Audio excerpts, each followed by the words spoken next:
2025 has come and gone in a blink of an eye, and despite the best efforts to keep me down every year, I'm still here. That means it's time to look back and discuss the movies I watched, specifically the best, or at least my favorites of the year. It's been a weird year, but as I started to reflect on things, I realized there were quite a few movies I saw this year that I really enjoyed. So much so that as I scrambled to curate my top 10 list, I found it very hard to finalize things. But we're here nonetheless, and while I wasn't able to see everything I would have liked by the end of it, I'm feeling pretty good about where everything sits. But before we get into the best of the best, let's go over a few honorable mentions. Ephus, a great movie about the passage of time and holding on to the things that bring you excitement and joy and remind you of your youth. Sorry Baby, the directorial debut of Ava Victor. I thought this movie was brilliant. Not something I can necessarily relate to, but I think a message that's very important for people to hear. No Other Choice, Park Chan-wook's best since Oldboy. The Mastermind. I love Kelly Reichardt, and Josh O'Connor had himself a year.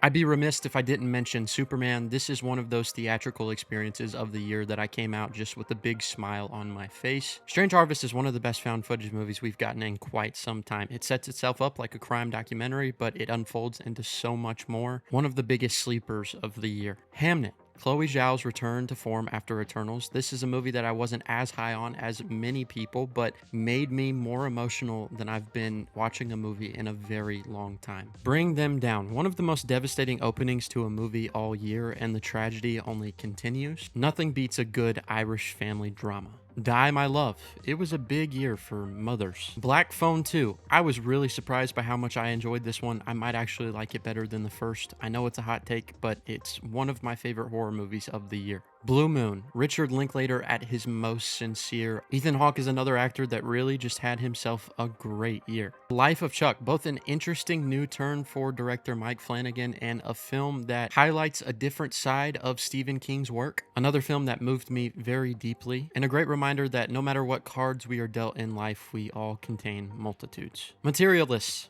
I fully believe Celine Song will never fail me. Together, another one of my favorite horror movies of the year that almost cracked my top 10. I think about this one often, and I don't know what that says about me. And Sinners. Ooh, this was close. I know this will probably upset some people. I love this movie so much. Probably Ryan Coogler's best movie from a story perspective. Michael B. Jordan is fantastic along with the rest of the cast. It honors horror and blues and culture in a way that you don't get from a big studio blockbuster like this these days. A couple months from now, I'll probably regret not putting this in my top 10. Here's a snapshot of all the films I just mentioned, along with a few more that I really enjoyed. This really was a very solid year now that I look back on it. So many of those could have squeezed into the top 10 in the final days. But with all that being said, let's kick it off with number 10. Roofman is one of those true stories that is so insane you can't believe it's real. Derek Sean France, the guy who brought us Blue Valentine and The Place Beyond the Pines, this time delivers on a story that is much more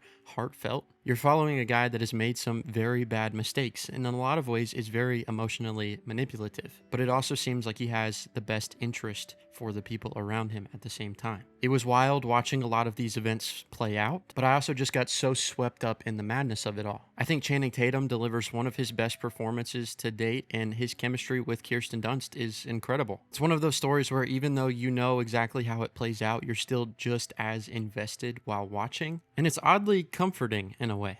After watching F1 for the first time, I knew this movie was going to stick around my top 10 probably for the entire year, and it did. This movie rocks. It's the ultimate crowd pleaser and the type of event film that reminds you exactly why the theatrical experience is unbeatable. Kaczynski, Pitt, Idris, Hans firing on all cylinders. It's conventional in the way that this isn't an archetype of a story that we've never seen before, yet it's executed so well that it doesn't matter. It reminds me of old Hollywood blockbusters while injecting plenty of new Hollywood technology. I was really nervous to see how Joseph Kosinski would follow up one of the biggest blockbusters of all time now in Top Gun Maverick, but I really think this is the best he could have possibly done. Just like in the film, it puts you into this flow state that locks you in until the final frame. One of the most unforgettable theater experiences of the year. We got two really incredible Stephen King adaptations this year, but the long Walk was definitely my favorite. This is a movie that made me feel a lot of things. It's also a film that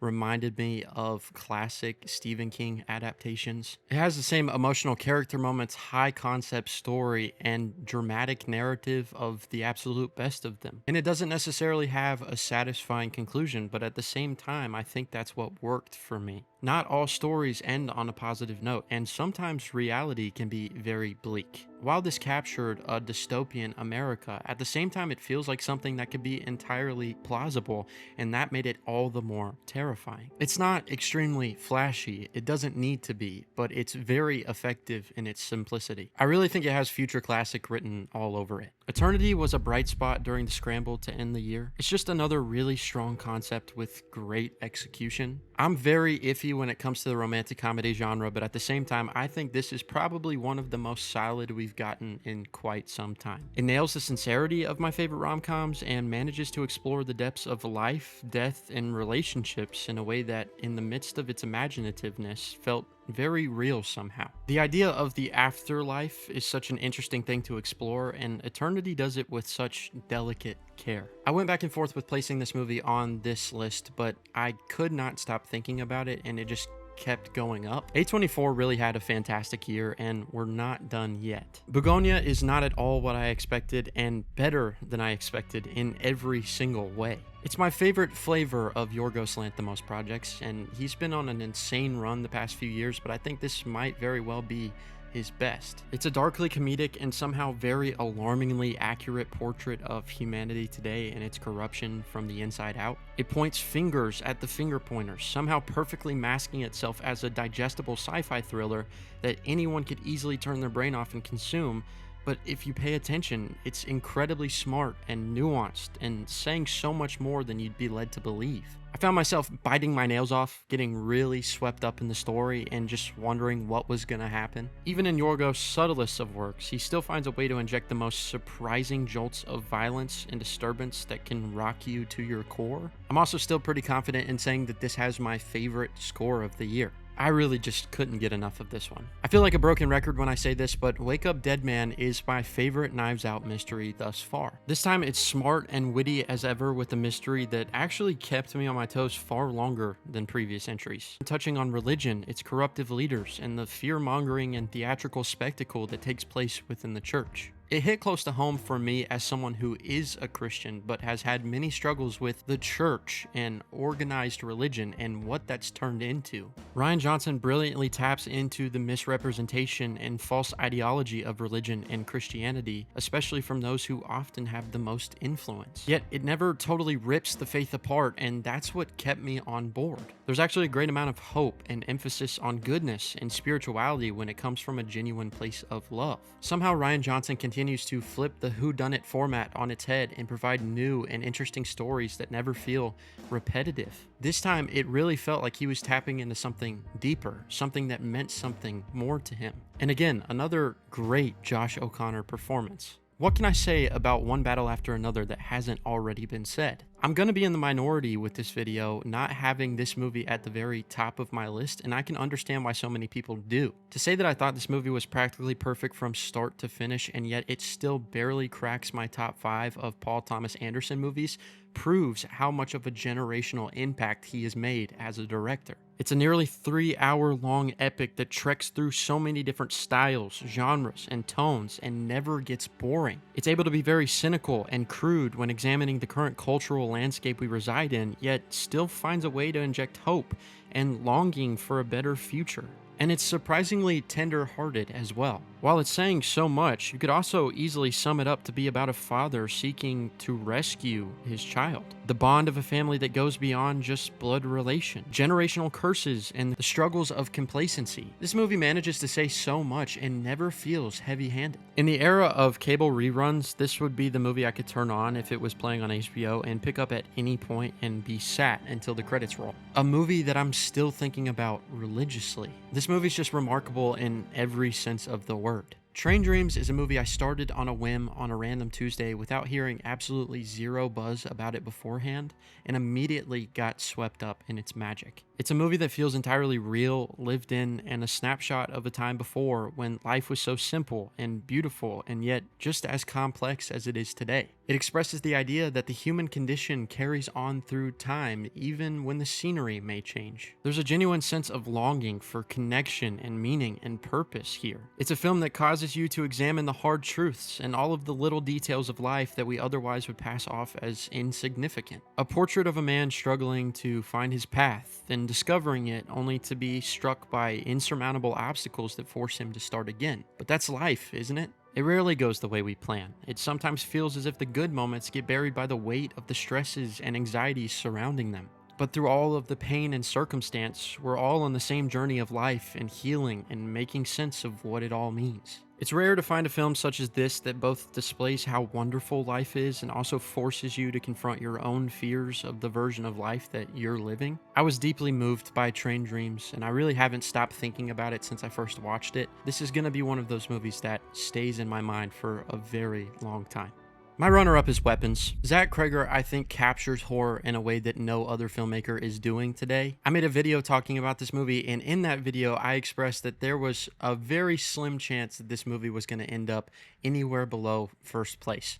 Obviously, things happened that changed those things around, but at the same time, this is a movie that is neck and neck with the first movie and could change on any given day. Weapons is Pulp Fiction mixed with Prisoners, mixed with the madness and insanity of Barbarian. It's a masterful display of horror and mystery, and just like Barbarian, it establishes convention only to continuously subvert it. It never settles for cheap thrills for the sake of shock factor alone. Everything is with a purpose and meticulously executed. It's ambitious and takes bold swings and almost entirely lands everything it's going for. It's like a monster movie, a haunted house movie, and a psychological thriller all in one. It's also extremely funny. This might be the funniest movie I've seen all year, which is insane given the subject matter is so bleak.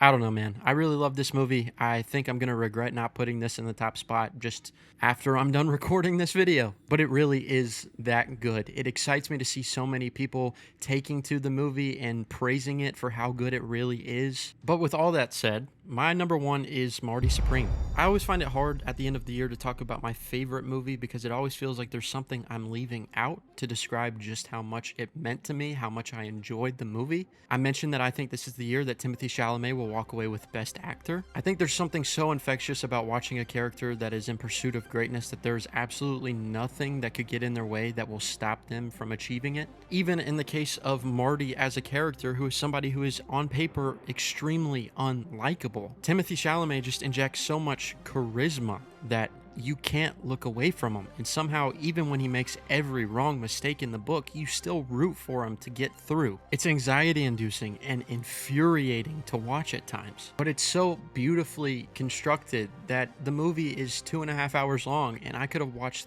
3 more hours of it. It fires on all cylinders from beginning to end, and I absolutely ate up every single second of it. I have not been able to stop thinking about it and processing it. I've seen a lot of things online that people say a lot of things in this movie amount to nothing, but I think it's all just in support and display of all the lengths somebody is willing to go to get to where they want to be in life. It's not necessarily worried about characterization or backstory, just action and forward motion. I said it before, it's like drinking battery acid and driving your car off a bridge into a cloud. What more can I say about this movie, man? At this moment in time, without a doubt, it is my favorite movie of 2025.